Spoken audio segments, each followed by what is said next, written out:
በስመ አብ ወወልድ ወመንፈስ ቅዱስ አሐዱ አምላክ አሜን። እጅግ የተወደዳችሁ የአሽማድ ሚዲያ ቤተሰቦቻችን በያላችሁበት እንደምን አላችሁ? ሰላም እግዚአብሔር ከሁላችን ጋር ይሁን።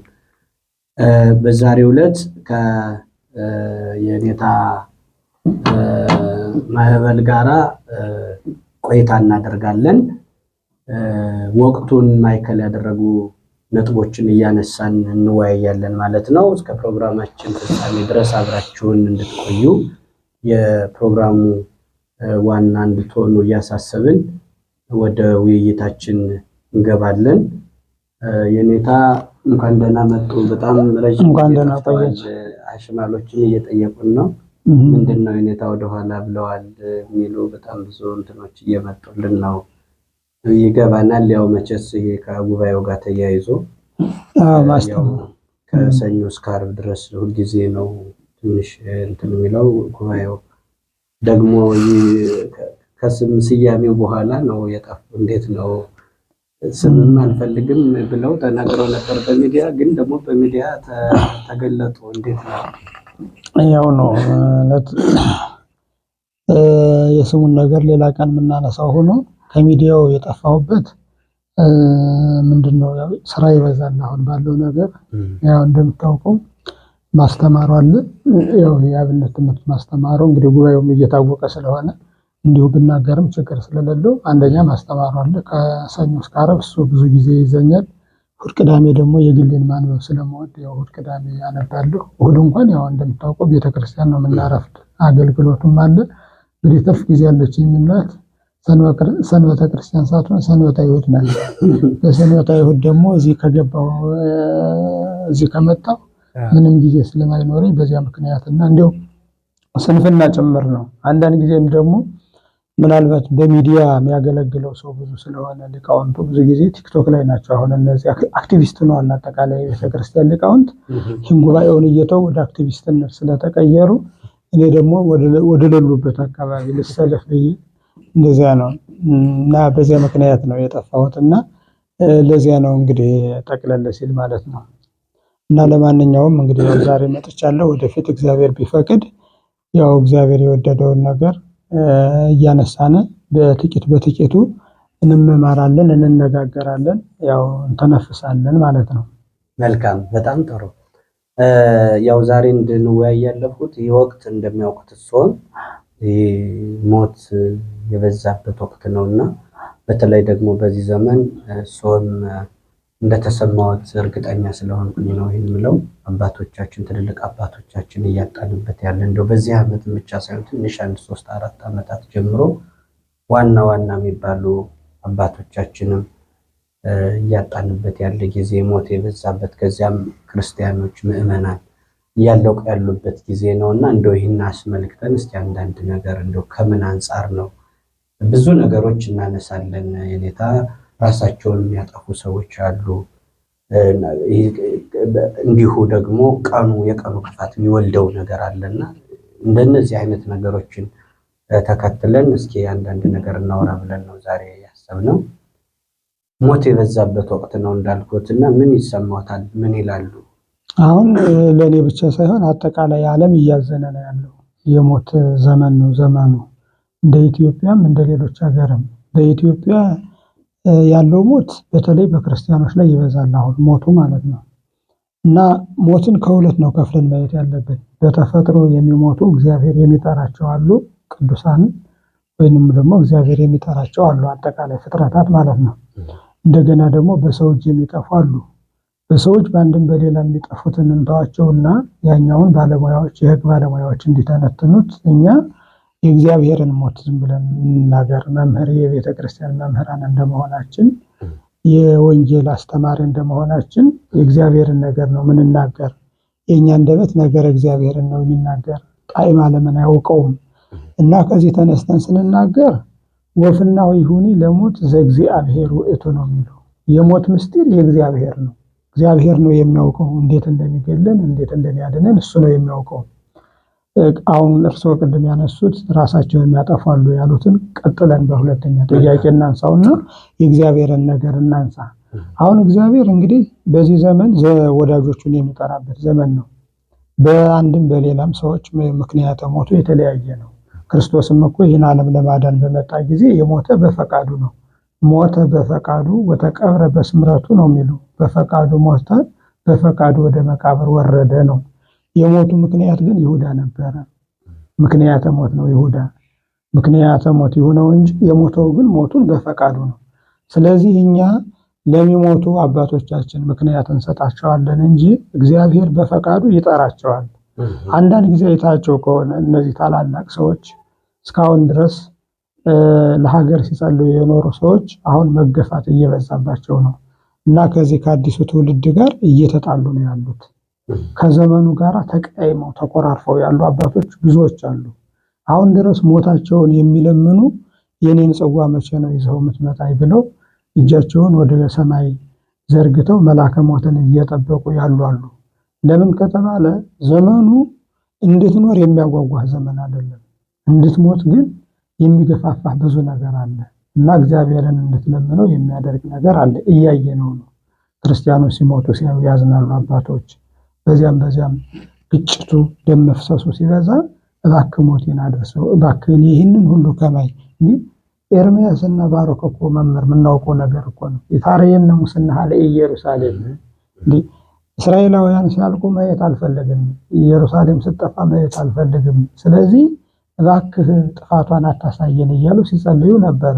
እንግዲህ እግዚአብሔር ጥበቡ ብዙ ስለሆነ ኤርምያስን በስደት ባሮክን በመሰወር አቤሜሌክን ደግሞ በራሱ ጥበብ እግዚአብሔር የኢየሩሳሌምን ጥፋት እንዳያዩ አድርጓቸዋል።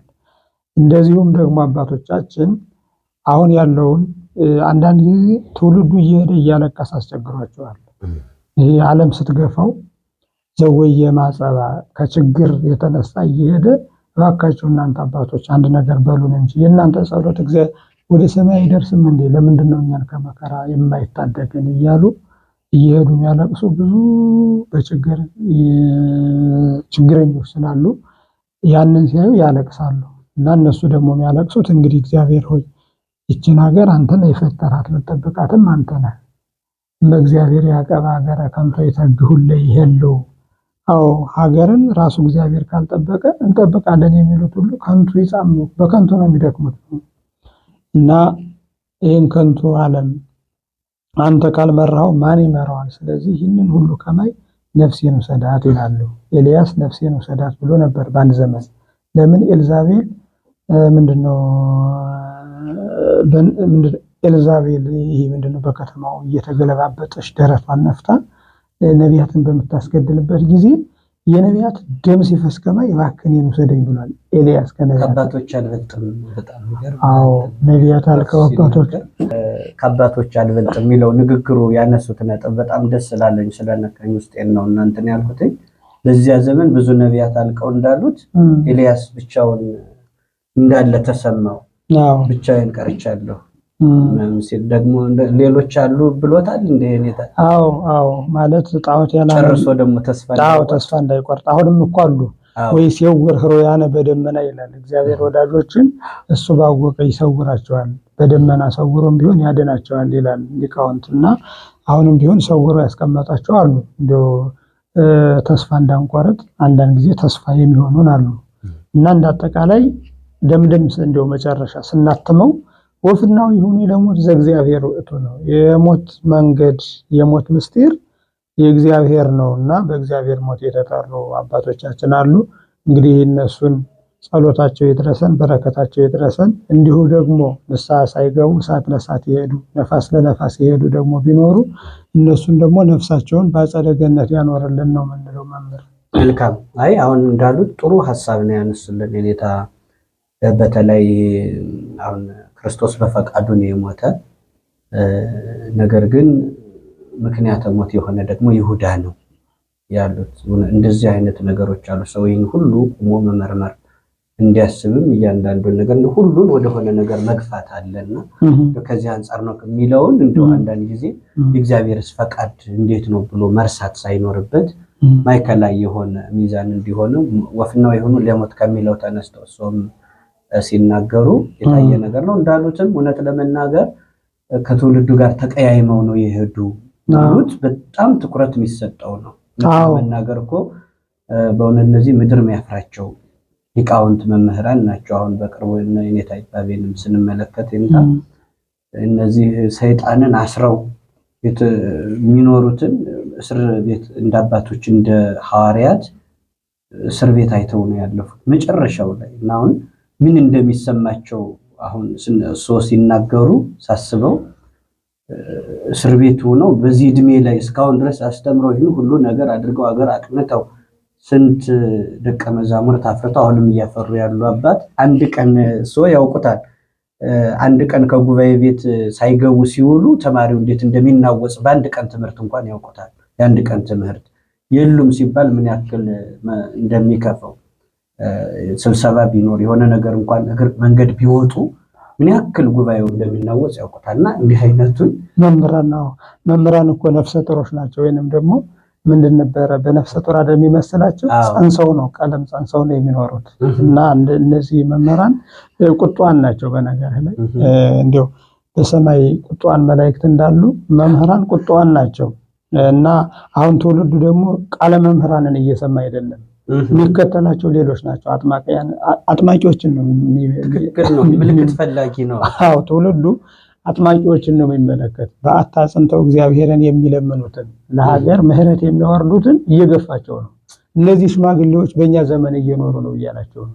አሁን አይተህ ከሆነ ብዙ ሰዎች በሚዲያ ሰርተው እግዚአብሔርን አገልግለው ያረጁ አባቶቻችን ሌሎች አክብረው አግነው ነው የሚይዟቸው ሌሎች ዓለማት ማለት ነው። በእኛ ግን በሰው ዘመን የሚኖሩ ብሎ አረጋውያንን መሳሰብ ይኖራሉ። ዘመን ግን ሰው የገሌና የገሌ የሚባል ዘመን አለ እንዴ? ስሞን የሚባለው እኮ በመጽሐፍ ቅዱስ የምናውቀው ስሞን አረጋዊ እኮ በአረጋዊነቱ እግዚአብሔርን አገልግሎበታል። ስሞን አረጋዊ ማለት ነው።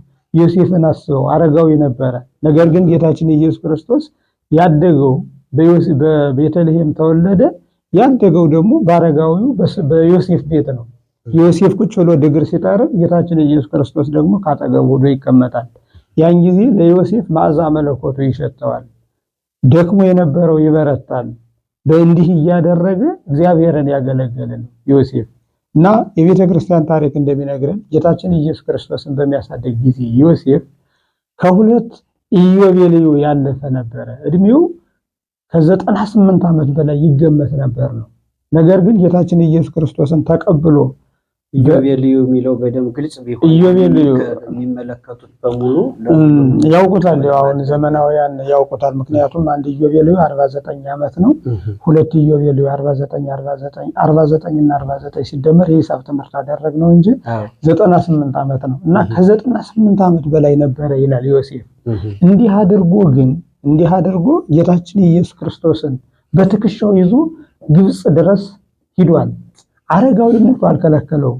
አሁን ያሉት ሊቃነ ጳጳሳትን ያያቸው እንደሆነ በገዳም ያሉ አባቶቻችን ያያቸው እንደሆነ አረጋዊነታቸው ቤተክርስቲያንን ከማገልገል እግዚአብሔርን ከማመስገን የማይከለክላቸው ከኛ እንደ ነፋስ ብር ከምንለው እንደ እሳት ገና እሳታዊ ባህሪ ከጠናብን ይልቅ በመሬታዊ ባህሪ ያሉ የተደላደሉ እግዚአብሔር ጸሎታቸውን የሚሰማቸው ብዙ አረጋውያን አሉ።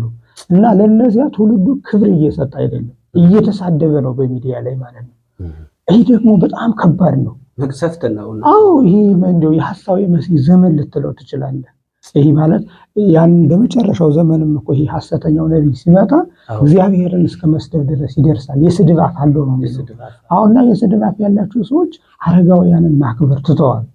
እንደ አረጋውያንን ማክበር ራሱ ኋላ ቀር መስሎ የሚታያቸው ሁሉ አሉ። እና በዚህ ዘመን ሰዎቹ ሞትን ይመኛሉ። ያን ጊዜ እግዚአብሔር ደግሞ ጸሎታቸውን ይሰማቸዋል። እኔ አንድ ሰው ያወራኝን ልንገርህ። ከገዳም ላይ ጾር ተነሳብኝ አለ። ገና ወጣት ነው። እና ጾር ተነስቶብኝ ከዕለታት አንድ ቀን እንደው እግዚአብሔር ሆይ ሞት ስጠኝ ብዬ 1 ሳምንት በሱባኤ ጸለይሁ አሉኝ። ሰውየው መነኩሴ ናቸው። እና ከዚያ መጨረሻ ላይ እንደው ልቡን ልክ አድርጎ የሚጥንሳል አሳደረባቸው። እና ቤተክርስቲያን ለመሄድ እየዘለሉ ሄደው ደርሰው ተሳልመው የሚመጡበትን ቤተክርስቲያን ልክ እንግዲህ የገዳም ቤተክርስቲያን ከዚያው ወጣ እዚያው ነው። እንደ ገጠር ሩቅ አይደለም ወይንም እንደ ከተማ ሩቅ ቦታ አይደለም የምትሄደው፣ እዚያው ገዳም ውስጥ ያለ ነውና ከዕለታት አንድ ቀን ቤተክርስቲያን ሊሳለሙ እየሄዱ በጣም ቶሎ ቶሎ ያርፋሉ። ምን ሆነው ነው ቶሎ ቶሎ ቢያርፉ ምናምን ሞት ስላቸው አይይተኝ አይ ወንድሜ ማይለመን ነገር ለምኜው እንደው ላንተስ ልንገርህ አንዳንድ ሁከት ተነስቶብኝ ሞት ስጠኝ ብዬ ለመንሁት አሉ።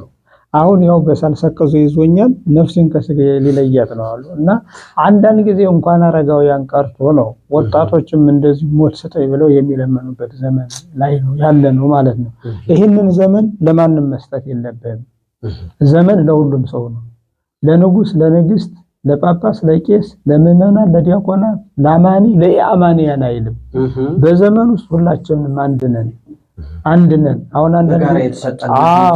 እንደዚህ ሲባል ዘመኑን ከሌላ ጋር እንዳነጻጸሩት ነው የሚሰሙ ሰዎች ይህንን መናገር የፈለጉት ማለት ነው። ዘመኑ ለሁላችንም የተሰራ ነው። ለአረጋውያንም፣ ለባይታውያንም፣ ለንዑሳንም፣ ለአብያንም፣ ለታላቆችም ለታናሾችም የተሰራ ዘመን ነው። ነገር ግን አንዳንድ ጊዜ እንደዚህ ዘመነ ተፋልሶ አለ። አሁን እንደምናየው ማለት ነው። አሁን ያለው ዘመነ ተፋልሶ ነው። ህጉን ያልጠበቀ ዘመነ ተፋልሶ ነው። እንዴ አበው በሉ ወአስናነ ደቂቅ ጸርሳ እስራኤላውያን ማለት ነው። አበው በሉ ወአስናነ ደቂቅ ጸርሳ አሉ። አባቶቻችን ጮርቃ በሉ፣ የልጆች ጥርስ ግን ጮረቃ።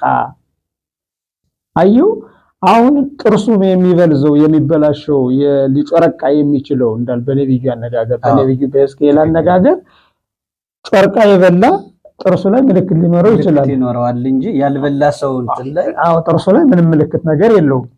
አሁን እንደምናየው ማለት ነው። እና ምንድነው እስራኤላውያን ኃጢአታቸውን ወይንም ደግሞ እንዲሁ አባቶቻቸውን በጠሉበት ዘመን ብለዋል መሰለ አበው በሉቋ አባቶቻችን ኃጢአት ሰሩ አለ። በአባቶቻችን ኃጢአት ወአስናነ ደቂቅ ጸርሳ የኛ የልጆች ጥርስ በለዘ ብለው ተነሱ አለ። አየው ይሄ አሁን አባቶቻቸውን መጥላታቸውን ነው የሚያሳየው ማለት ነው። አሁን ያለው ዘመን እኛ እየተገረፍን ያለ ነው። እኛ እየተሰቀየን ያለ ነው። እኛ እየተበጠበጥን ያለ ነው። አባቶቻችን ባበላሹት ትርክት ነው ብሎ የሚያምን ትውልድ ነው ያለ። ይሄ ትክክል አይደለም። አባቶቻችን በጨለማው ዘመን ዳርክ በሚሉት በጣም በጥልቅ ጨለማ በነበረበት ዘመን የሚያለሙትን አልምተው የሚያጠፉትን አጥፍተዋል። ያ ነገር ዛሬ መጥቶ አንተንና እኔን ሊቀጣን አይገባም። ትውልዱን በአባቶች ታሪክ ነው እየተቀጣሁ ያለው ማለት የለበትም። ስለዚህ ማክበር ያለበት አባቶቻችን ነው። እንደዚያ ሲሆን ነው ነገሩ ሁሉ ወግ ማዕረግ የሚኖረው። ጃፓናውያንን ተመልከት። አረጋውያን ወግ የጃፓንን የቀደመውን ወግ ማዕረግ የሚናገሩ ባህሉን የሚያስተምሩ አረጋውያን አሉ። ሌላ ቦታ ደግሞ ስትሄድ ደግሞ በቃ ይሄ የዘመኑን ስልጣኔ የሚያራምዱ ሰዎች አሉ። ስለዚህ አሁን ዘመንን በሁለት መክፈል ሲገባል አረጋውያን እንደ አረጋዊነታቸው ተከብረው መኖር ሲገባቸው፣ ወጣቱ ደግሞ ወደ ስልጣኔ መሄድ ወደ አንድነት መምጣት ትርክት ላይ ሳያጠነጥን ሀገር መገንባት ሲችል ቤተክርስቲያንን ማገልገል ሲችል ትውልዱ አሁን ወደኋላ እንድትመለስ ያደረገ አረጋውያንን በመግፋት አባቶችን በመግፋት ቀዳሚዎችን በመውቀስ እሱን በማጽደቅ ነው። ይሄ ፈሪሳውያን ባህል ነው። ፈሪሳውያን ራሳቸውን ያጸድቃሉ፣ ኃጥአን መጸባሃንን ይኮንናሉ። በዚህ በቅዱስ ሉቃስ ወንጌል በምዕራፍ 18 ላይ ነው አይደል ተጽፎ ያገኘው። ሁለታቸውም ለጸሎት ገቡ አለ። ይሄ ምንድነው እኔ ኃጢአተኛ ነኝ ብሎ ስለሱ ኃጢአት ጸልዮ ይወጣል። እንደዚህ ሰው ያላደረገኝ ብሎ ደግሞ የዚያኛውን ኃጢአት ለእግዚአብሔር ተናግሮ ይወጣል እንደሚባል እንደማለት። በጣም መልካም እውነት ነው። እንደው አሁን እኮ ሲያነሱት የነዚህ የአባቶች ጮርቃ በሎ ያሉት እና ይህን ወቃሹን ትውልድ ሲገልጹት ሕዝቅኤልም ከዝንጀሮ ቆንጆ አይመረጥም ያለው ነገር በጣም የሚገርም ነው። ይሄኛው ከዛ ምን እንትን የሚላለ ብሎ የሚናገረው ነገር አለውና በጣም ሰፋ አድርገው ነው በደንብ ያብራሩልን። ሁሉን ነገር አይተናቸዋል። የነዚህም አባቶች መታጣት ማርተኛ ለሆነው ትውልድ በጣም ትልቅ ኪሳራ ነው የሚሆነውና አንድ ነገር ከሱ ጋር ማንሳት አለብን። እንደው አሁን እንግዲህ በዚህ በሰሞኑ ሚዲያም ላይ በጣም ጎልተው ስለወጡ እንግዲህ አባቶቻችን እናንሳ። በሰሞኑ ያረፉትን መምህር ያው ሁላችንም ቀብር ላይ ተገኝተን አልቀሰን ተመልሰናል። በረከትም አግኝተናል። ታሪካቸውንም ደግሞ አይተናል። መምህሮቻችን ናቸው። መምህሮቻችን ሳይሆን አይከኖች ናቸው፣ መሪዎች ናቸው፣ አብነት የምናደርጋቸው ናቸው ያለፉት ማለት ነው። አሁን እነዚህ አባቶች አርፈዋል አይደለም። ትውልዱ ግን የነሱን እረፍት ቀስ ብሎ መመርመር ነው ያለበት። ለነሱ ማረፋቸው ጥሩ ነው። እኔ በማረፋቸው ደስተኛ ነኝ። እነሱም ይህንን ይፈልጉት እንደነበረ በተለያየ ጊዜ ተናግረዋል፣ በአደባባይ ተናግረዋል። እኔ እድሜ ደርሷል፣ ቤተ ጉባኤውንና ገዳሙን ተረከቡኝ። ካሁን በኋላ ቢለማም በታሪክ ትወደሳላችሁ፣ ቢጠፋም ትወቀሳላችሁ። ተከሳሽም ተወቃሽም እናንተ ናችሁ። እንደገና ደግሞ ይህንን ነገር ካስጠበቃችሁ ደግሞ የታሪክ ባለቤቶችም እናንተ ናችሁ። እኔ ግን ከዚህ ጋር ያለኝን ነገር ጨርሻለሁ ብሎ የራሳቸውን ስራ ሰርተዋል። ስለዚህ አንዳንድ ጊዜ ሚዲያ ላይ ሰው ናቸው፣ ፍጡር ናቸው፣ አይሞቱ አይባልም። በእግዚአብሔር ስራም እንዳንገባ። አንዳንዱ ሰው እንዲህ ለምንድን ነው የሞቱ ብሎ የሚጠይቅህ አለ። ለምንድን ነው አባቶች የሚሞቱ ብሎ የሚጠይቅህ አለ። ሞት ሳይሆን እረፍት ነው። ስለዚህ ማረፍ አለባቸው። ዘጻመው በዓለም ያህዩ ለዝሉፉ፣ በዓለም የደከመ ለዘላለም ሆኖ በመንግስተ ሰማያት ይኖራል። ነገር ግን ደግሞ በዚህ ምድር ማረፍ አለበት። አየህ፣ ስለዚህ ሁላችንም ማረፍ አለብን። ጊዜያችን በሚመጣ ጊዜ ሞት ከመጣ ሁላችንም በደስታ ነው መቀበል ያለብን። እድሜ ጋርም ማነጻጸር የለብንም።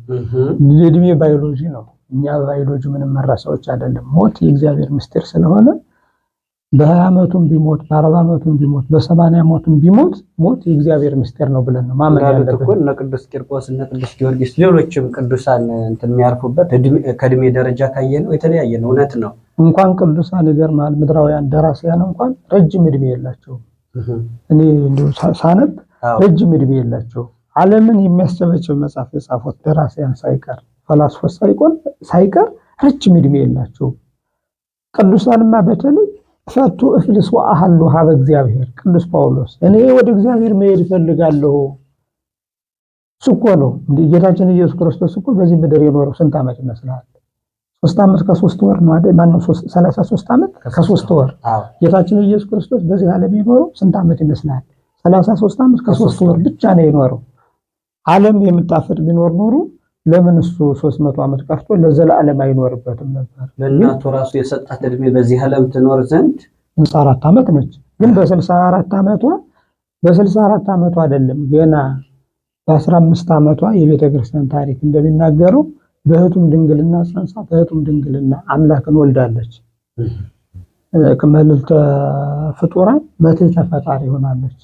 የቅዱሳን ሁሉ እናታቸው ሆናለች። እሞሙ ለኩሎሙ ሕያዋን፣ ለመላእክትም ለሰዎችም እናት ሆናለች። ከዚያ በላይ ምንም ይህ ቀረ የሚባል ስራ የለም። ሰርተው በጊዜያቸው ስለሚጨርሱት በጊዜ ወደሱ ደግሞ ለእናንተ ጥቅም ነው ይላል ቅዱስ ጳውሎስ። ምልዕተ ጸጋ ናት፣ ምልዕተ ክብር ናት። በዚህ ምድር አንድም የቀረባት ነገር የለም ማለት ነው። ሰው እኮ እኖራለሁ፣ አበዛለሁ፣ ከብራለሁ፣ ወልዳለሁ ስለሚል የምድራዊ ምኞቱ ነው የሚበዛ ከሰማያዊ ምኞቱ። ሰማያዊ ተምኔት አንዲት ብቻ ናት። ሀተሳልከ ወለ እግዚአብሔር ወይ ሐሰስ፣ አንዲት ነገር እለምነዋለሁ ያችን መንግስተ ሰማያት ናት ተብላ ነው የተጻፈች። የዚህ ምድር ግን ፍላጎቱ ብዙ ነው እና ሰው በዚህ ያለውን ፍላጎት ሁሉ ይሄ እንደው ያለ አይደለ ትርኪ ምርኪውን ሁሉ እስኪሰራ እድሜ ይለምናል። እድሜ አይለመንም። ነገር ግን ደግሞ አሁን እንደቀደም ርዕሳችን እንዳለቅ መምህር በጣም ይሄ ምንድነው ስሜታዊ ሆነን እንዳለቅ ያለ ጊዜው መሞትም ደግሞ መጥፎ ነው። እሱን እግዚአብሔር እንዲያስታግስልን እንግዲህ መጸለይ ነው። መምህር እኔ ያበዛው እስቲ እርስዎ የሚናገሩ። ምንም እኔማ ምን እላለሁ ብለው ነው በደንብ እያብራሩልን ነው ያሉት ጉዳዩን። እንደተባለው እነዚህ አባቶች ማረፍ ያለባቸው ጊዜ ነው። ከተለያየ እንትን ላይ ያው እንደምንሰማው ለምን ሚልም አለ ያሉት ትክክል ነው። ለምን እንዲሆነ በዚህ ምክንያት ነው ሚልም ሌላ ዝም ብሎ እንዲሁ ፈጥሮ የሚያወራዋል። በዚህ ምክንያት ነው እንደዚህ ሆኖ ነው እንደዚህ ሆኖ ነው እያለ የራሱን መላምትና ግምት የሚያወራ ሰው ያያሉ። ትልቅ የሚመስል ሲያዩት ግን ዝም ብሎ በጣም ተራ የሆነ ወሬ የሚያወራ ሰው ሁሉ የሚያሳዝንዎት አለና እነዚህ ውዳሴ ማርያም የማይደግሙ ሰዎች ናቸው። ፌስቡክ ላይ ብቻ ተጠደው የሚኖሩ የእግዚአብሔርን ምስጢር ያልመረመሩ ሰዎች ግን አባቶቻችን የሚሞቱ የሚያርፉትም አሁን እንዳለው የእግዚአብሔር ሞት ነው የሚሞቱት ማለት ነው። ሁላችንም የምናውቀው እንደሱ ነው። መቼም ደግሞ አብረህ ካለው አንድ የሚቀርብ ሰው የለም አይደል ብለዋል ብፁዕ አቡነ ዘካርያስ። የእንታ ይባቤ ያረፉት በዕለተ እሑድ ነው፣ በዚያውም ላይ ሲያስተምሩ ብለው ነው ያረፉት አሉ። እና ይህንን ሲገልጡ ምን አሉ? አንደኛ በእመቤታችን፣ ሁለተኛ ደግሞ በዕለተ ሰንበት ነው። እና ታላላቅ ሰዎች የሚያርፉት እንዲህ ነው አሉ እሳቸው። ምልክቱን ራሱ አረጋዊ ናቸው እንግዲህ ምናልባት እነሱ ታላላቅ አባቶች ስለሆኑ እነዚህ ቀደምቶች ራእይ እንዳዩ ይችላሉ። እንዲህ ነገር ይህ መምህራን የሀገር ታላላቅ ሰዎች ሲያርፉ ቀደም ብሎ ውዳሴ ማርያም ደጋሚዎች የሆኑ እንደሆነ ሞታቸውን ያዩታል። እኔ አንድ አባ ሃይማኖት የሚባሉ ዲማ ያው ምናልባት ዲማን የሚያውቅ ሰው ብዙ ሰው ያውቃቸዋል። 54 ዓመት አካባቢ ዘግተው ነው የኖሩት። እንግዲህ ዘግተው ማለት ምን ማለት ነው? በአንድ ቤት ውስጥ ሆኖ ዘግተው ነው የሚኖሩ የነበረ። ፀሐይን ሳያዩ የሚኖሩ ነበሩ አባ ሃይማኖት የሚባሉ እና የሆነ ጊዜ ታመሙ። ሊያርፉ ነው ብለን እኛን ጊዜ መጽሐፍ እየተማርነ ነበረ ዲማ ማለት ነው። ሊያርፉ ነው ብለን እንደው ተጨነቅነ። ያው ሕዝቅያስን ይሞታል እንጂ ይድናል እንዳልተባለው ሁሉ ያርፋሉ ነው እንጂ ይድናሉ አላለም ነበር። በጣም ታመሙ።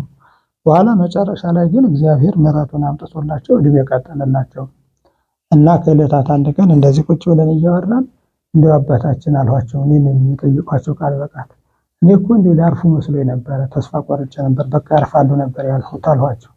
አይ ራእይ አላየሁም ነበር አሉ። እንዴት ስላቸው እንዲህ እንኳን እኔ እዚህ ቤተክርስቲያን እንደው እግዚአብሔርን ሳሊለነ ቅድስት ሳልል ማልውለው የትኛውም ሰው ቢሆን አማኒም ይሁን የአማኒ ሊያርፍ አካባቢ ራእይ ሳያይ አያርፍም አሉ።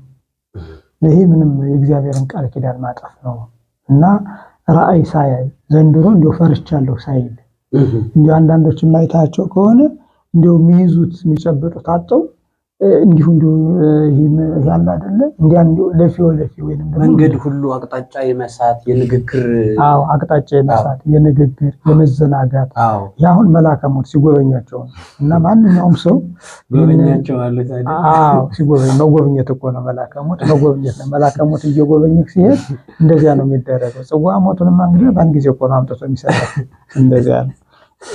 መልካም በጣም ጥሩ እውነት ነው። እንደው ሳሊለነ ቅድስት እንዳሉ በክብር መሸኘትስ የመሰለ ነገር አለ ወይ? እንደው የኔታ ጥበብ እኮ አሁን አውቃቸው ሕክምና እየተደረገላቸው ዶክተራቸው ራሱ ይደክሞታል፣ ጸሎት አያብዙ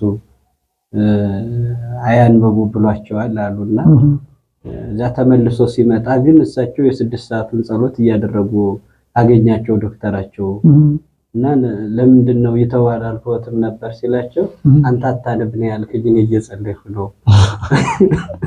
አንተ አታነብ ነው ያለኝ እኔ እየጸለይኩ ነው። አታነብ ነው ያልከኝ እኔ ግን እየጸለይኩ ነው እያነበብኩ አይደለም አሉ። እውነት ነው። አሁን ያው እንግዲህ እግዚአብሔር ይስጥ ጥሩ ስማቸውን አነሳቸው። እንግዲህ መልአከ ምሕረት የኔታ ጥበቡ ታላቅ ሰው ናቸው። የነበሩትም በዚህ ጎንደር ውስጥ ዛራ ሚካኤል ነው የነበሩ። እኔም አውቃቸዋለሁ፣ ያው እርሶም ያውቋቸዋል እና ለዘመናት አስተምረዋል። ባይታውያን ናቸው። መምህርነት ከምናኔ የሰመረላቸው ነበሩ። ገዳምም አላቸው። አሁንም ጉባኤ ቤታቸው አልተፈታም። ደቀ መዛሙርትም አስተምረዋል። እሳቸው ሳለፍ አድርጎ ሊቃነ ጳጳሳትን ጭምር አስተምረዋል። እንዲያውም የብፁዕ ቅዱስ አቡነ መርቆሬዎስ የትምህርት ቤት ጓደኛ መሰሉኝ። ለምን መሰለ ቅዱስነታቸው ከአሜሪካ ኢትዮጵያ በገቡ ጊዜ እንግዲህ እንደምናውቀው ጎንደርን ጎብኝተዋል፣ ባህር ዳርን ጎብኝተዋል፣ ደብረ ታቦርን ጎብኝተዋል እና ከባህር ዳር ተነስተው ወደ ደብረ ታቦር ሲሄዱ እኔ አብሬ ሄጄ ነበር ያን ጊዜ ማለት ነው። እና ዛራ ስንደርስ ያው መኪናው ቆመ። መኪና ብቻ አይደለም ፕሮቶኮል አለ እንግዲህ አባቶች ሲሄዱ ማለት ነው። እና አጠቃላይ ቆመ። ምንድነው ምን ተፈጠረ ብዬ ሳይ አይ የኔታ ጥበቡን እጅ ሊነሱ ነው ተባለ። እና የኔታ ጥበቡ ደግሞ ከቤተ ጉባኤያቸው ወጥተው እስከ መንገዱ ያው ይሄ የመኪናው መንገድ በዚያው ቅርብ ነው እንደሚታወቀው። እሳቸው መጡና ከፓትርያርኩ ተባርከው ጸሎተ ማርያም አንዱ ለአንዱ ጸልየው ተለያዩ። አየህ አሁን በምስጢር እንግዲህ እኛንን እንጂ ያልገባን ያን ጊዜ እየተሰነባበቱ ነበረ። በደርሶንም እኔንም በመንግስተ ሰማያት ያገናኙ ደርሶም የኔም ጊዜ ደርሷል፣ እኛ የመሰለን እንኳን ለሀገርዎት አበቃዎት ነው ያን ጊዜ ተበባሉ። እሱ እንደ ስጋ አስፈላጊ ነው እንኳን ለሀገርዎት አበቃዎት። በምስጢር መሰነባበታቸው ነበር። ይችን ምድር እየተሰናበቱ እርስ በርሳቸውም ደግሞ እየተሰነባበቱ ነበር። ምክንያቱም ከዚያ በኋላ በቦታ መገናኘት አይችሉም። ቅዱስነታቸው ፓትርያርክ ናቸው። በመንበረ ፕትርክናቸው ነው የሚኖሩ። የኔታ ጥበቡ ደግሞ ያው የጉባኤ መምህር ናቸው። በቤተ ጉባኤ ቤት ነው የሚኖሩት። ሁለተኛ ይህንን እድል አያገኙትም። ስለዚህ በሰውኛው ስናየው በምድር ባለው ነገር ተገናኝተው ተመሳስተው ተለያዩ። በመጨረሻ ግን ያው ሁለታቸውም ያው ያን ያህል እድሜ የ2 ዓመት የ3 ዓመት እድሜ እንኳን አልቆዩም። ሁሉም እንግዲህ ወዲያኛው ሂደዋል። እንግዲህ ዕውረ ይባረክዎ ለእግዚአብሔር ነው። በምድር ያመሰግኑት የነበረ እግዚአብሔርን በሰማይ ደግሞ በዚያው እያመሰገኑት ነው። እና አንዳንድ ጊዜ እንግዲህ የሞት ምስጢር የሚባለው ለዚህ ነው። እንደዚያ ነው። ሞት የእግዚአብሔር ምስጢር ነው። ስለዚህ የሰው ልጆች ለምን ሞቱ አይባልም። ነገር ግን ደግሞ በዚህ ዘመን ለምንድን ነው ሞት የበዛው ብሎ መጠየቅ ግን አስፈላጊ ነው። ወደኋላ ሄደን ተንትነነዋል እና አረጋውያን ሞት ስጠን ብለው ወደ እግዚአብሔር ለምነው አገር ረግመው እንዳይሄዱ አዲሱ ትውልድ እነዚህን ሰዎች በክብር መቀበል አለበት። ማዕረጋቸውን መጠበቅ አለበት። መዘላለፍ መኖር የለበትም። ይህንን ይመስላል መምህር። መልካም፣ በጣም ጥሩ አድርገው ነው ይህንም ስንጠይቀውት እንግዲህ እሱም በጉባኤ ቤት ወንበር ዘርግተው ጉባኤ አስፍተው እያስተማሩ ስላሉ ነው እና እነዚህን የአብነት መምህራን እያነሳሳን ያለ ነው ያለ ምክንያት አይደለም። በደንብ አድርገው የኔታ ጥበቡንም የሌሎችንም ሊቃውንት ሀሳብ እንደ ጥቅሉን በደንብ ነግረውናል። እንግዲህ እንዲህ ከሆነ የኔታ ወደ ሌላ ጥያቄ ሳልፍ ምንድነው ሌላው ጥያቄ በዚህ ዘመን እንደሚያውቁት እንደው በህዳር ወር ብቻ እንኳን ወደ 5 ሰዎችን ባወቀ በተረዳ እንደኛ አጥቢያ እንኳን የምናያቸው እኔ 5 ሰዎች በላይ ራሳቸውን ያጠፉ ሰዎች አሉ። ከሴቶችም ከሆኑ ወጣቶች ስለሆኑ ከፍ ያሉትም ሳይቀሩና ይሄ ምንድነው እዚህ ደረጃ ሰዎችን ሊያደርሳቸው የሚችለው ራሳቸውን እንዲያጠፉ? ከዚህም ጋር ተያይዞ እንደነዚህ አይነት ሰዎች ሲሞቱ ቤተክርስቲያን ፍታት ታደርግላቸዋል ራሳቸውን ላጠፉ ሰዎች?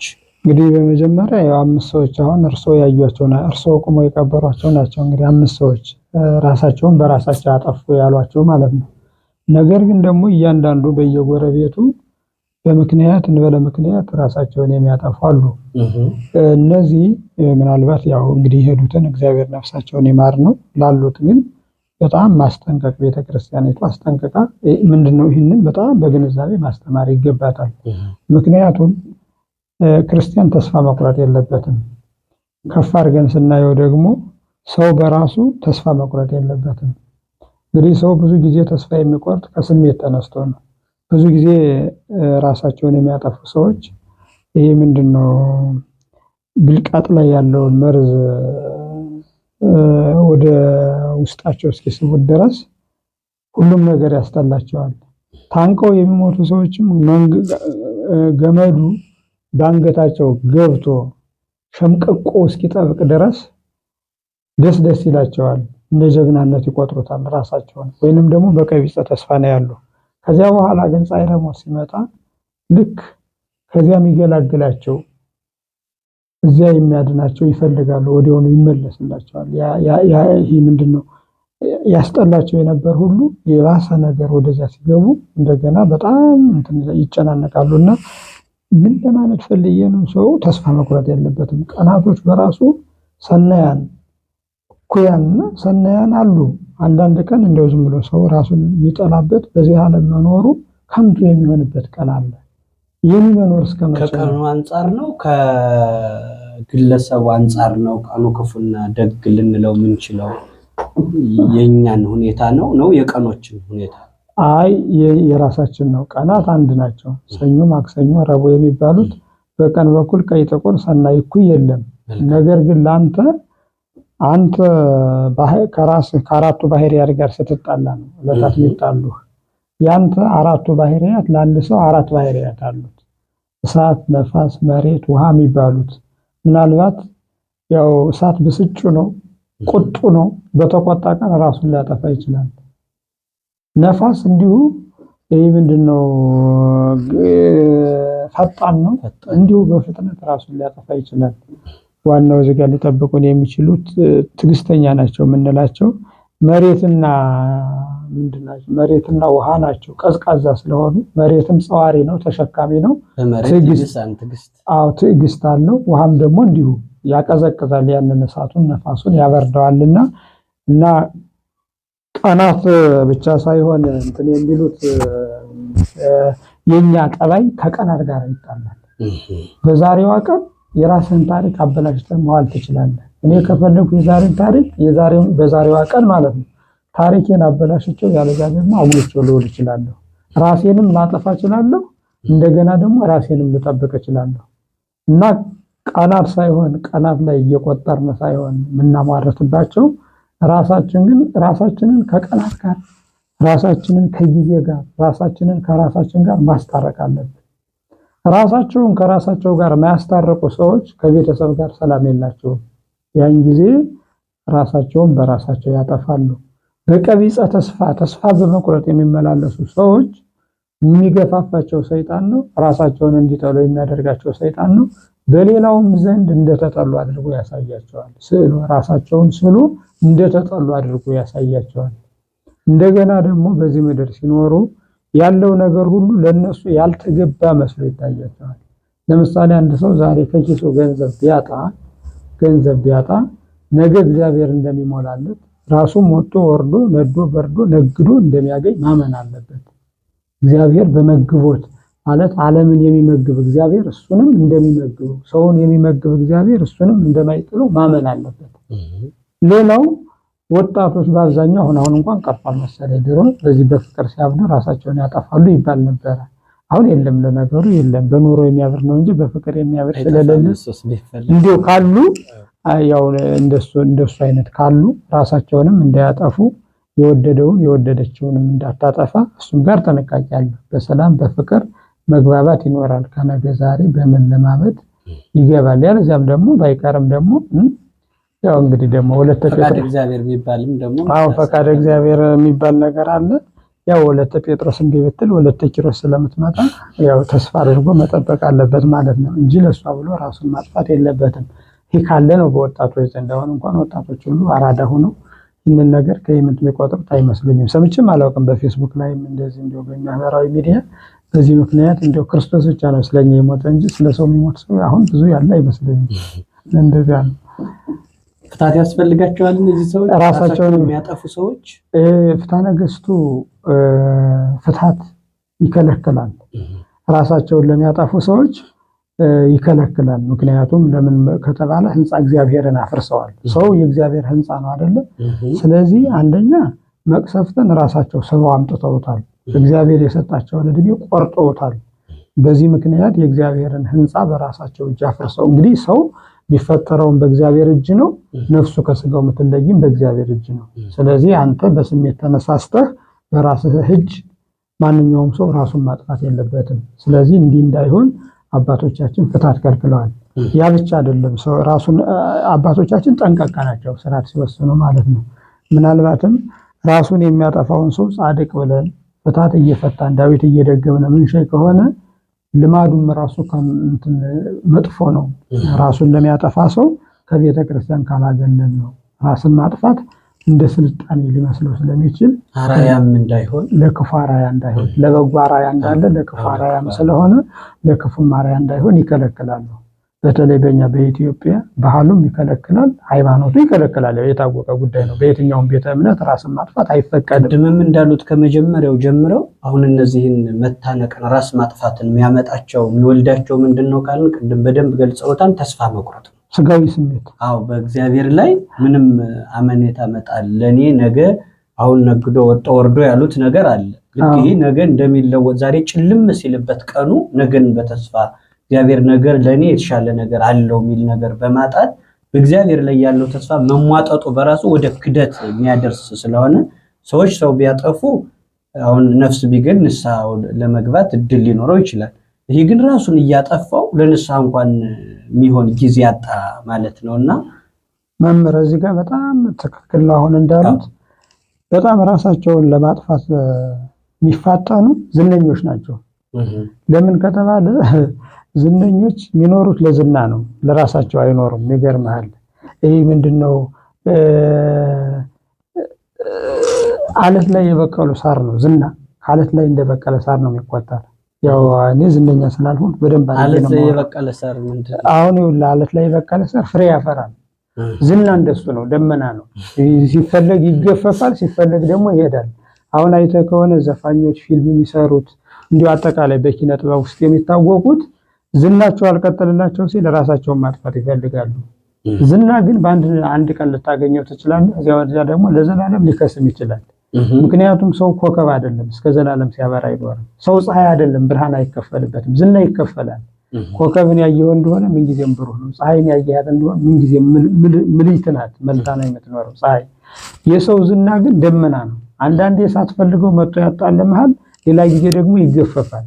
ስለዚህ ዝነኞች ያ በፊልም ላይ የነበራቸውን ዝነኛነት፣ በዘፈን በሙዚቃ የነበራቸውን ዝነኛነት፣ በተለያየ ነገር የነበራቸውን ዝነኛነት መድረክ ላይ ይጨበጨብላቸው የነበረ ጭብጨባው ጋብ ሲል ራሳቸውን ያጠፋሉ። ወደ ቤታቸው ገብተው መጀመሪያ ወዳልተፈለገ ወይ ወደ አደንዛዥ እጽ ይገባሉ።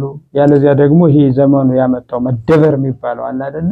ወደዚያ ውስጥ ይገባሉ። አሰላቸው ውስጥ ይተክዛሉ። ቀስ በቀስ ወደ መንገድ ይወጣሉ። ከዚያ በኋላ ራሳቸውን ያጠፋሉ። ስለዚህ የኢትዮጵያ ዝነኞች ራሳቸውን እንዳታጠፉ። ምክንያቱም ዝና አሁን እንደተናገሩት ደመና ነው። ደመና ሁልጊዜም አይኖርም፣ ደግሞ ሁልጊዜ ደግሞ አይጠፋም። በጋ ላይ ደመና ከሌለ ብለህ እግዚአብሔር ጋር መካሰስ የለብህም። ክረምት ላይ ደግሞ ምንድነው በጋ ላይ ደመና ቢኖርም ባይኖርም የለም። ደመና ክረምት ላይ ነው የሚመጣው ማለት ነው። አዎ። ስለዚህ ዝና ደግሞ ከዚህኛው ስራ ላይ ሊኖርህ ይችላል፣ ቀጥሎ ከሚመጣው ስራ ላይ ደግሞ ላይመጣልህ ይችላል። ስለዚህ ዝናዬን ካጣው ህይወቴን አጣለሁ ማለት አስፈላጊ አይደለም። ዝናህን ያገኘው ሰርተህ ነው፣ ነፍስህን ግን እግዚአብሔር ነው የሰራልህ ማለት ነው። ስለዚህ እግዚአብሔር የሰራህልህን ነፍስ፣ እግዚአብሔር የሰጠህን ነፍስ ብሎ በስትንፋሱ የፈጠረልህን ነፍስ በዝና ምክንያት ማጣት የለብህም። ነፍስን በዝና መለወጥ እጅግ ጸያፍ ነው፣ ኃጢአትም ጭምር ነው፣ እግዚአብሔርንም ክህደት ጭምር ነው። ሃይማኖትን መካድ ነው፣ እንዲህ ራስን ማጥፋት ማለት ነው። ፈጣሪ ፍጡራን ስለሆነ እግዚአብሔር ፍጡራን ነፍሳቸውን ከስጋቸው የሚለይላቸው እግዚአብሔር ነው። ነፍሳቸውን የሰጣቸው ነው። የፍጡራን ስራ ከዚያ በታች ነው። ነፍሱን ራሱ የሚያጠፋ ከሆነ ግን በአምላክነት ስራ መግባት ነውና ክህደት ጭምር ነው። ስለዚህ እንደው ምናልባት ነገሩ የኛ ሚዲያ ስለምትነቁት አታዩትም። እንደው ካያችሁት ድንገት ምናልባት ከመጣ ግን አደራችሁ እሳቸውን ለዝና ብላችሁ እንዳታጠፉ። ለልጆቻችሁ እንድትቆዩላቸው እንፈልጋለን። ለሀገር እንድትቆዩ እንፈልጋለን። ነገ ደግሞ ተረጋግታችሁ ሌላ አዲስ ስራ መስራት ስለምትችሉ እንዲያው አለ አይደለ እንግዲህ ከቤት ከዋል ቤት ከመሆን ለራሴን ላጥፋ የሚል ስላለ እንደዚያ እንዳይሆን ማለት ነው። ደግሞ ዝናን ተከትሎ ይገርማል ልም ያለ ችግር አለ። ድህነት ማለት ነው። አንድ ዝነኛ ሰው አንድ ጊዜ ገንዘብ ያገኝና ደህና ስራ ሲሰራ በኋላ ያችን ገንዘቡን እንግዲህ ወይ መኪና ይገዛበታል። ዝነኛ አይደለ? በእግሩ ሲሄድ ደግሞ ሰው ሲያገኙት እንዳይሸማቀቅ ማለት ነው። ወይ ቤት ይገዛባታል፣ ያለዚያም ደግሞ በልቶ ይጨርሳታል ያችን ገንዘብ ማለት ነው። ከዚያ በኋላ ምን ያለ ምንዱር ይሆናል። ጎዳና ከመውጣ ራሴን ላጥፋ ይልና ራሱን ያጠፋል። ደግሞ ዝነኛ ሲሆን ገንዘብ አይበቃቸውም። ይገርማል። ያው እንዲሁ ስብከት አደረግነው እንጂ ዝነኛ ሰው ገንዘብ አይበረክትለትም። ትንሽ ገንዘብም አይበቃውም። ምስኪን ሰው ነው። ትንሽ ገንዘብ ይበቃዋል። ያው ዝናም ስለሌለበት ሽሮ ይበላል። ለዚያ በኋላ ምን ችግር አለበት? በእግሩ ይሄዳል። ሲፈልግ ምንድነው በረባሶ የሚባል የገጠር ጫማ ታውቃለህ? እሱን ገዝቶ አንድ ጊዜ ይገጠግጣል። ለዚያ በኋላ በቃ ለዘላለም ያጎማ የመኪና ጎማ አይደለ ለቅ ብትለው አያልቅም። አሁን እኛ የቆሎ ተማሪ እያለን በቃ አንድ ጊዜ እናሰራለን ማለት ነው። አላልቅ ብሎ በቃ መጨረሻ ላይ የት እንደጣልሁት እራሱ አላስታውሰውም። ይሄ ታውቃለህ በረባሶ የሚባል እና ሰው በረባሶ አድርጎ መኖር ይችላል። አንደኛ ለዚህ ዓለም ይውላ። አሁን አንዳንድ ጊዜ ዝና የሚባለው ከዓለም በታች መሆን አለበት፣ ከጓደኛህም በታች መሆን አለበት። አንዳንድ ሰዎች እኮ ለምሳሌ ዝነኛ ሲሆኑ አይ ጓደኛዬ ዝነኛ ስላልሆነ ብሎ ጓደኛ ራሱ ዝነኛ ጓደኛ የሚፈጥሩ ሰዎች አሉ። የሚገርም እኮ ነው። ይቻለም ማለት ነው። እና ትንሽ ዝነኛም ሆነ ራሱ መንገድ ላይ ሲያገኝ ሰው እንዴት እዚህ ጋር ትታያለህ ይላል። ደግሞ የማህበረሰቡም የኛ ማህበረሰብ ደግሞ ዝነኛ ከሆነ በቀፎ ውስጥ ነው መኖር ያለብህ ብሎ ነው የሚያምነው። በቀፎ ውስጥ ሆነ ሰው እንዳያይህ ማለት ነው። በቀፎ ውስጥ ነው ሰው እንዳያይህ ነው፣ ፀሐይ እንዳያይህ ልክ በቀፎ ውስጥ ሆነ እንድትኖር ነው የሚፈልገው። እንደ ስጦታ ዕቃ ታሽገህ ለዘላለም እንድትኖር ነው የሚኖረው። ለማንኛውም ጠቅለል ስንለው እንግዲህ ሞትን እያነሳን ስለሆነ እኛ እነሱ ዝናቸውን ለመንካት ክብራቸውን ለመንካት ሳይሆን ዝና የሚባለውን ነገር እነሱ ከኛ በላይ አንብበው ሊያውቁት ይችላሉ አይደለ? ግን በዋናነት ትልቁ ቁም ነገር ዝና ለሞት ሊያበቃ አይገባም ነው። ትክክል ነው። አሁን ይህን አዲሱን ነጠላ አዲስ ልብስ ላይ ጭቃ ትንሽ ነገር ስታርፍበት እንደሚቆሽሽ ለክብራቸው ይህን ያክል የሚጠነቀቁ እንደ አዲስ ልብስ አሉ በጣም ብዙ ሰዎች። እነዚህ ሰዎቻችን በተነካችበት ቁጥር ራሳቸውን ለማጥፋት ከራሳቸው ጋር ሙግት ይገጥማሉ እና ትክክል ነው እያነሱት ያለ ለማለት ነው ሁኔታ። አዎ ማለት ድሃዎች ብቻ አይደለም የሚሞቱት ለማለት ነው። ዝነኞች ይብሳሉ ነው። አሁን ድሮ አይተው ከሆነ በገጠር ብዙ ጊዜ ብዙ ሰዎች የሚሞቱት ከቤተሰብ ጋር በመጋጨት ነበረ። በተለይ ይህ ትዳር ላይ የነበሩ ያን ጊዜ ጭቆናው የሚበዛ ስለነበረ ሴት ልጆች ብዙ ጊዜ ለማይወዱት ሲዳሩ በገጠር ላይ ራሳቸውን አንቀው ይጥሉ ነበር። ይህን እንዲያው በእኛ እድሜም ነበረ። አሁን ነው የቀረ። ይሄ ምንድነው ስልጣኔው ሲመጣ ዘመናዊ ትምህርቱ ሲመጣ ሁሉም ልጅ ወደ ትምህርት ቤት ሲላክ ከዚያ ቀን ጀምሮ ሁሉም ተምሮ እየሰለጠነ መጣ ማለት ነው። ከዚያ በፊት በጨለማው ዘመን ይሄ ዘመናዊ ትምህርት እንዲሁ በየገጠሩ ባልገባበት ወቅት የነበሩ ልጆች ግን ላልፈለጉት የግድ ይዳሩ ነበር። ያን ጊዜ ራሳቸውን ያጠፋሉ። አሁን እሱ በገጠር ቀርቷል። በከተማ ነው እንግዲህ እርሶም አሁን ቅድም እንዳሉት በአንድ ቀበሌ ብቻ እንግዲህ በአንድ ወር 5 ሰው ራሱን አጥፍቶ ቀብር ላይ ተገኝቻለሁ አስተምሬያለሁ እያሉ ነው አይደለ እኮ። ስለዚህ በአንድ ቀበሌ ይህን ያህል የሚጠፋ ከሆነ ከተማ ላይ ከሆነ በአብዛኛው ከተማው በኑሮ ምክንያት ያው በብስጭት ብለናል። በዋናነት ደግሞ ወደ ዝናው ስንሄድ ደግሞ ዝናችን ቀነሰ ጎደለብን በማለት ራሳቸውን ያጠፋሉና እንደውም እስካሁን ያጠፉ እንኳን ባንሰማ ወደፊት እንዳያጠፉ እነሱን ለመንገር ያህል ነው። ያቆበቆቡ ካሉ እንደው መቼ ላይ አድርገው እያሉ የሚናገሩ ካሉ ያው ዛሬ ጀምረው እንግዲህ በዚያ ራሳቸውን እንዲያጠፉ የሚገፋፋቸው መንፈስ ርኩስ ነው። ያ ተለይቷቸው መንፈስ ቅዱስ እንዲቀርባቸው በዚህ አጋጣሚ እንደው ተናግረን እንሄድ ነው። መቼስ ሞት ማይገባበት የለ አይደል? ድሃ ይል ሀብታም ይል ዝነኛ ይል የኔ ምንድነው ጠምራራና ይሄ ምንድነው የተጠማራረረ ነገር ነው እኮ ነው። ያው ተመሳሳይ ነው። እንግዲህ የመጨረሻ ጥያቄ ላንሳና መርሃ ግብራችንን እንዘጋለን። እዚሁ ይህን እያነሳን ካለዘን ሞት ነውና እያወራን ያለ ነው። ከዚህ ጋር ተያይዞ አንዳንድ ሰዎች ምን አይነት ጥያቄ ያነሳሉ መሰለዎት? ሁኔታ አሁን ሲሰርቅ፣ ሲቀማ፣ ሲዘርፍ፣ ሲበላ፣ ሲጠጣ እንዲህ ዝም ብሎ የኖረ ሰው ሁሉ እንደው በመልካም ነገር በመንፈሳዊ ሕይወትም ሲበረታ የኖረ ሰው ሁሉ ሲሞት ለሁሉም ነው ፍታት የሚደረገው። እነዚህ እንደው ሲሰርቁ ሲቀሙ እስከ መጨረሻው ሀቀታ ድረስ የኖሩ ሰዎች በኃጢአት የኖሩትም ሁሉ ፍታቱ በራሱ ምን ያደርጋል የሚል ሙግት በጣም አፍጥጦ እየወጣ ነው። አሁን በቃ የዕለት ተዕለት ወሬ ሁሉ እስኪሆን ድረስ ለምን እንዴት ፍታቱ ብቻ ያድናቸዋል ወይ? እነዚህን ሰዎች ሲሰርቁ ሲቀሙ ንስሐ ሳይገቡ የኖሩ ሰዎች ቤተክርስቲያን በሞታቸው ቀን ፍታት ትፈታለች። ይህ ፍታት ለመንግስተ ሰማያት ያበቃቸዋል ወይ? አዎ ያበቃቸዋል። ምንድነው ያበቃቸዋል ሲባል እኛ ቤተክርስቲያኒቱ ጸሎት ምትጸልየው ወይንም ደግሞ ዳዊት ምትደግመው መጽሐፍ ቅዱስ ምታነበው ሰው በሚገባው ቋንቋ ለጻድቃንም ለኃጥአንም ነው። ለኃጢአተኞችም ነው ለጻድቃንም ነው። ነገር ግን ሃይማኖት ላላቸው ነው። ምክንያቱም ክርስትና ለተነሱ እንግዲህ በሁለት ነገር ነው የሚከፈለው አይደለ?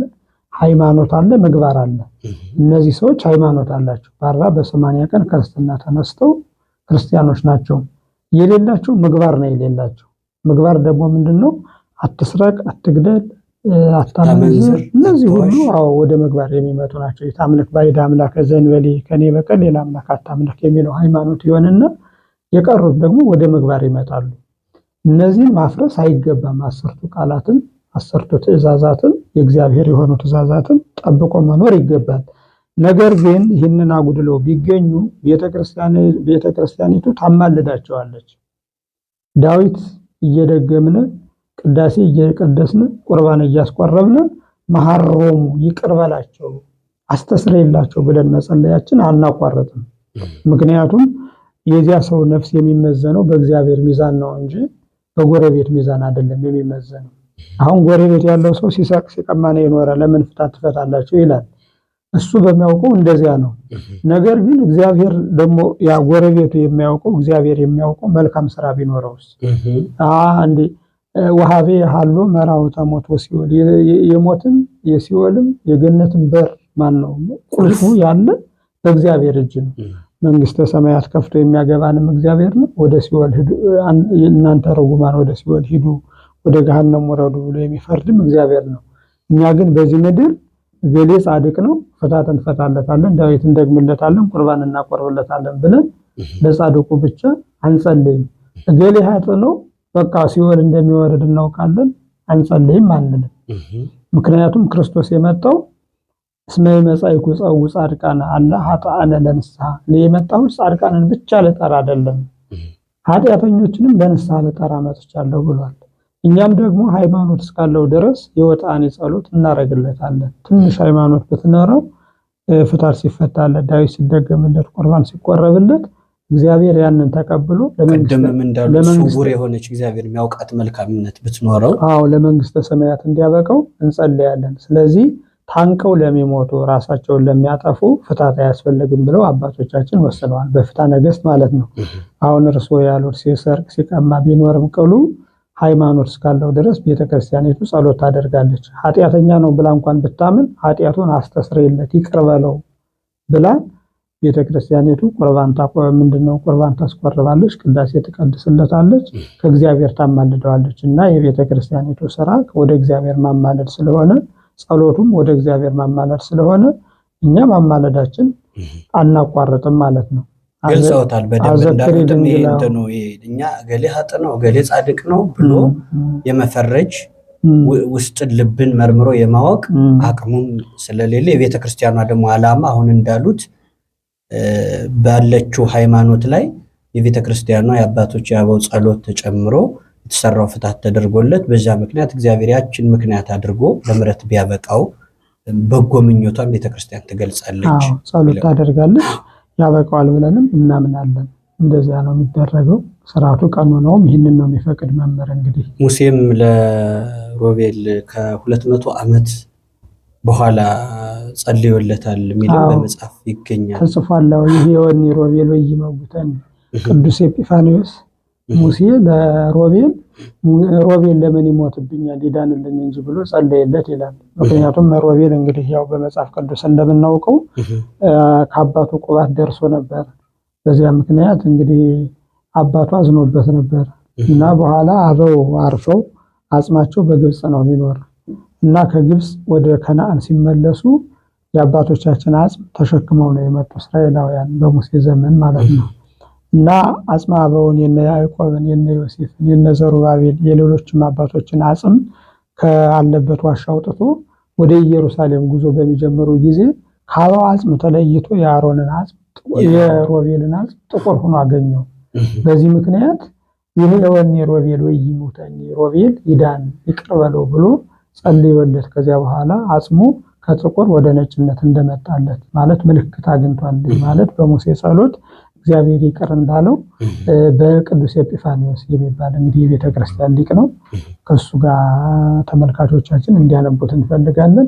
እዚያ ጋር ተጽፏል እና ሮቤልንም እንደዚሁ ሙሴ አማልዶታል። ስለዚህ የሚደረገው ፍታት አሁን እንዳሉት መጽሐፍ ቅዱሳዊ እንጂ እንዲሁ ዝም ብሎ የቆመ አይደለም።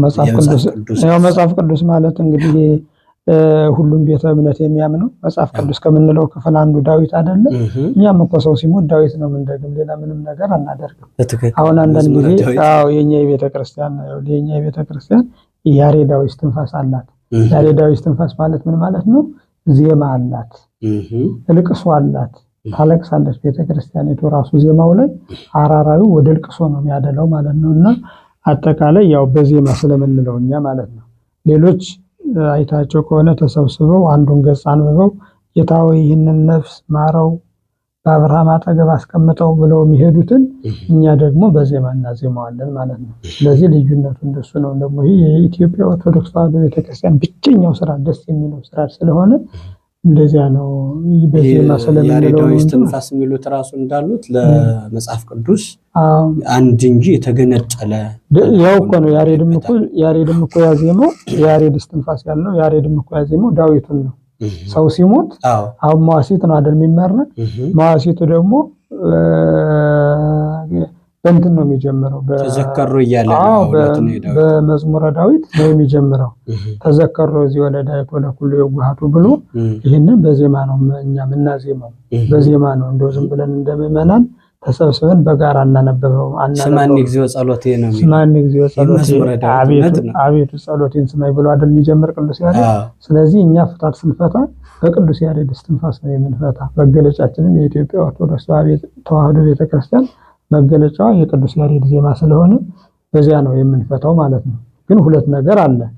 እንደ ሌሎች ዝም ብለን ዳዊቱን በጥሬው እንጸልየዋለን እንደግመዋለን። ደግሞ የኢትዮጵያ ኦርቶዶክስ ተዋሕዶ ቤተክርስቲያን የራሷ ብቻ የሆነውን ደግሞ ይዘን ደግሞ በዜማ እናዜማዋለን፣ በጸናጽል እንጸነጽነዋለን፣ ዑደት እናደርግበታለን ማለት ነው። እንደዚህ አድርገን ያው አጥበን ገንዘን ሸኝተን እንመለሳለን። እና እንግዲህ መምህር በእኔ በኩል እንዳጠቃላይ ጠቅለል ሲል ሞት የእግዚአብሔር ምስጢር ነው። ይህንን ሚዲያ የምትመለከቱ በአንድም በሌላም ራሳቸውን መውደድ አለባችሁ፣ ራሳቸውን ማጥፋት የለባችሁም። አንዱ መልእክታችን ነው። በሁለተኛ ደረጃ ደግሞ እግዚአብሔር ጻድቃንን ሲጠራ ፍጡራን ናቸው ወዳጆቹ ናቸውና ለምን ሞቱ ብላችሁ ደግሞ ተስፋ መቁረጥ የለባችሁም ለማለት ነው ጠቅለል ሲል። ስለዚህ በእኔ በኩል አመሰግናለሁ መምህር። መልካም ያው ሁኔታ እንግዲህ ላነሳናቸው ጥያቄዎች ሰፊ ማብራሪያ ከጠበቅነው በላይ ሰጠውና ሁለት ለመናገር ያው ሶሚንን ሐሳብ ወደ ሶስ እናመጣው እንደሚያብራሩልን ታሳቢ አድርገን ነው። ሊቃውንትን የሚጠይቅ ሐሳብ ስለሆነ ከፍትሐ ነገሥቱም ከመጽሐፍ ቅዱስም የራቀ እንዳልሆነ ተገናኝቶ ሁሉም ይሄ ቃል ብቻ አይደለ መጽሐፍ ቅዱስ የሚጨበጥ የሚዳሰስ ነገር ነው እያነሱ አድራሻ ሁለት ጥቅስ እየሰጡ ነው ሲነግሩን የቆዩት። ተስፋ በመቁረጥም ወደ እንደዚህ አይነት የሚሄዱትን ሰዎች እኛ በጥያቄ የረሳናቸውን ሁሉ እንደ ተስፋ የቆረጡ ብቻ እነዚህ በችግር ውስጥ ያሉ ብቻ ሳይሆኑ እንደው ከዝናም ጋር ተያይዞ የሚነሱትን ነገሮች እያሰቡ በጣም ብዙ ነገሮች ነው ለዛሬ ሲነግሩን የቆዩ። እንግዲህ አባቶቻችንም ይህን ስንል ሶም አሁን በወንበር ዘርግተው ያስፍተው እያስተማሩ ነው እና ያሉት ወደፊትም እቺ ቤተክርስቲያን ተረካቢ የምትፈልግ ናትና ከዚህ የተነሳ ነው ሶን በዚህ ዙሪያ እንዲያወያዩን የፈለግነው። የተወደዳችሁ የአሽማል ሚዲያ ቤተሰቦቻችን ተመልካቾቻችን ያው ውይይት ያደረግነው በዚህ ዙሪያ ነው። እስከ መጨረሻው ድረስ መርሃ ግብሩን እንድትከታተሉት እያሰብን ላይክ፣ ሼር፣ ኮሜንት በማድረግ ደግሞ ለሌሎች እንዲፋጠን ሚዲያ በተከታታይ በእንደዚህ አይነት አንዳንድ ቤተክርስቲያናዊ መልስ የሚፈልጉ ጉዳዮች ላይ በሌላም ሐሳቦች ከኔታ ጋር የምናቀርባቸው ነገሮች ይኖራሉ። እናንተ ድርሻችሁን በመወጣት ሚዲያው ወደፊት እንዲፈነጠር በማድረግ የራሳችሁን ድርሻ ያ ማለት የኔታ እንግዲህ ድርሻቸውን ተወጣዋል፣ መልእክታቸውን አስተላልፈዋል። በእኛ ስንፍና ግን ወደ ሌላ ጆሮ ሳይደርስ እንዳይቀር ለብዙ ሰው ትምህርት መሆን የሚገባው ስለሆነ ይሄ የእናንተ ድርሻ ነው የሚለውን ከወዲሁ ማሰብ እንድንችል እያሳሰብኩኝ መርሃ ግብሬን ከዚህ ላይ ፈጽማለሁ። ይቆየን።